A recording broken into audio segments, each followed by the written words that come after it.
الحمد لله والصلاة والسلام على أهلها أما بعد حضرات مظلوم کربلا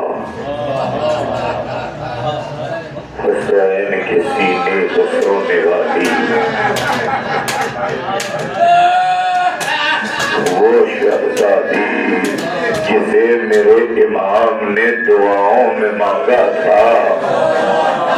جو میرے امام کا سکون دل تھا،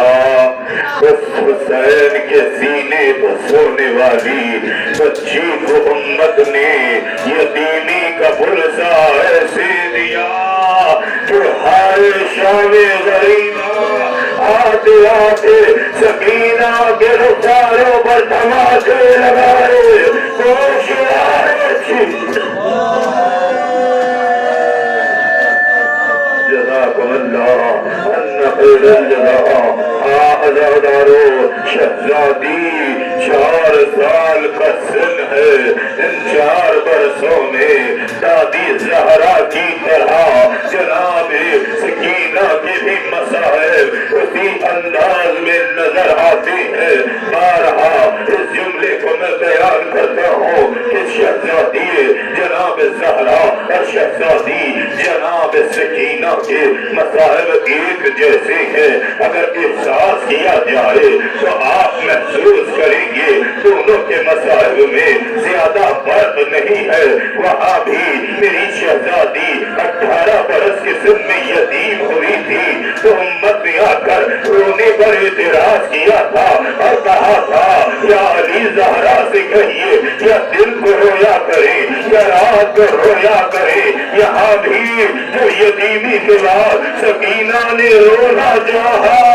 کبھی ظالم تازیانہ لگا تھا، کبھی نینے کی علی سے شان عبادیت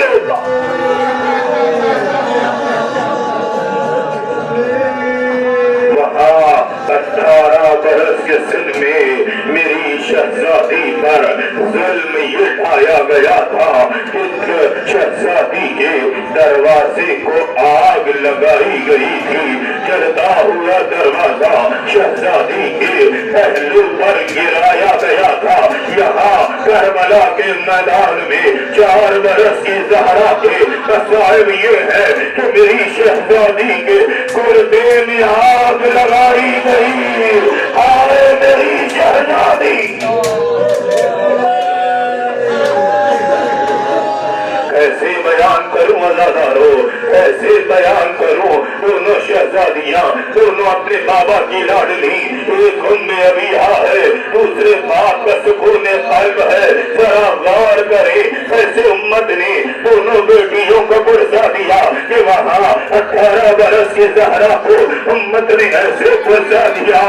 کہ پہلو شکستہ ہو گیا، پسلیاں ٹوٹ گئی۔ یہاں 4 برس کی زہرا جب ناقے کی بلندی سے زمین پر آتی، آئے سکینہ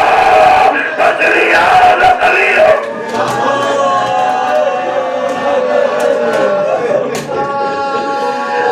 کون سی مصیبت بیان کروں عزادارو؟ جیسے میں نے کہا ایک جیسی مصیبت ہے، ایک جیسی مصیبت ہے۔ وہاں میری شہزادی اپنے بابا کے بعد زیادہ دن زندہ نہ رہ سکی۔ یہاں بھی بیٹی اپنے بابا کے بعد زیادہ نہ رہ سکی۔ عزادارو وہاں بھی بابا کے بعد بیٹی کو دربار میں جانا پڑا۔ یہاں بھی بابا کے جانے کے بعد بیٹی دربار نہیں ہے۔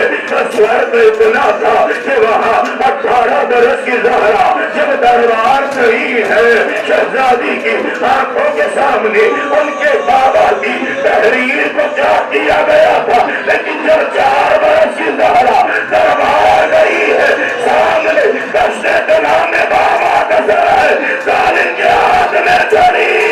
ارے غور ظلم کیا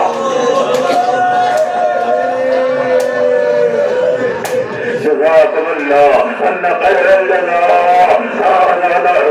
اور بھی مصیبتیں ہیں، بس اشارہ کروں گا، بس میں احساس کی منزل ہے، آپ کا احساس ہے، آپ کا اشارے پر اتنی آوازیں بلند ہو رہی ہے، ذرا سوچئے آپ نے سکینہ کو تماچے کھاتا نہیں دیکھا، آپ نے میری شہزادی کے زخمی کان نہیں دیکھے، آپ نے بچی کا تڑپنا نہیں دیکھا، بس سن رہے ہیں اتنی آواز بلند ہو رہی ہے، خدا را ذرا تصور کرے کیا گزرتی ہوگی مولا سید سجاد پر، ان کے سامنے جب شمر لائی سکینہ کو تماچے لگا، کیا گزرتی ہوگی ماں رباب کے دل پر جس کی نگاہوں کے سامنے شمر پھرکیاں دیتا ہے، آزادارو کون کون سی مصیبت کو بیان کرو، اللہ میری شہزادی 4 برس کا سن ہے اور اتنے مسائب ہیں کہ کلیجہ پھٹ جائے، آزادارو ایک مصیبت اور اشارہ کرو، وہاں جب میری شہزادی مدینے میں 18 برس کے سن میں دنیا سے رخصت ہوئی، شم کی تاریکی میں جنازہ اٹھایا گیا، یہاں جب میری شہزادی اندھیرے زندان میں پہنچی تو یہاں بھی اندھیرا زندان ہے، فرق یہ تھا وہاں جب علی نے وصل دیا تھا علی کے ہاتھ کھلے تھے، یہاں جب چوتھا علی دفن کر رہا ہے، ہاتھوں میں دریا پیروں میں دریا، جزاکم اللہ ان خیر الجزاء، بس مجلس تمام ہوئی ہے، اللہ میری شہزادی آپ کو جزائے خیر دے، آئے میری شہزادی بڑا ستایا گیا ہے، اس قدر ستایا گیا کہ شہزادی نے اپنے بھائی سے وصیت کی، اے بھیا جب میں دنیا سے چلی جاؤں مجھے کسی ٹھنڈے مقام پہ دفن کرنا، میں نے اتنی پیاس برداشت کی ہے کہ اے بھیا پیاس میری ہڈیوں میں سرایت کر رہی ہے، مجھے نہیں پتا چوتھے امام نے کیسے برداشت کیا ہے، کیسے امام نے بہن کی نصیحت کو سنا ہے، بس وہ منزل آئی جہاں شب کی تاریکی چھانے لگی، بیٹی بابا کو یاد کر کے رونے لگی، بہن بلند ہوئے، جب شہزادی کے بہن بلند ہوئے، کبھی چچا کو آواز دیتی چچا بہت کہاں ہو چچا، کبھی بابا کو یاد کرتی اے بابا کہاں ہو بابا، ایسے عالم میں سر حسین زندان پہنچا ہے، اب جو سر امام کا زندان میں پہنچا، بچی آگے بڑھی بابا کے سر مبارک ہو لیا، اس کے بعد کی منزل کربناک منزل ہے، بچی نے اپنے